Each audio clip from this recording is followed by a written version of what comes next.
Now, when it comes to the system, one of the beauties of it is you can mount it 2 different ways. The first way is using these magnets here, sticking one on this side and one on the other side of your kitchen sink, and then they'll magnetize together.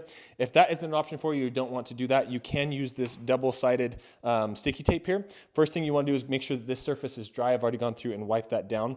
From there, you can go through and you can see this is the really, really sticky kind of stuff that's going to stick really well there. You want to make sure you have the right side of the magnet on this. So there, that looks good. Then we're going to go through and stick that on to this magnet right here. Just like that. Then you can go through, make sure it's on there really good. I like to press this down here, just like this. So we're going to go then and remove that other side there. Then we're going to go through and place this. You can either do it vertical or horizontal, whatever floats your boat. Here right now, just stick it on just like that. Make sure it's sealed on there. And then from there, you can go through and attach your sponge to it, just like that.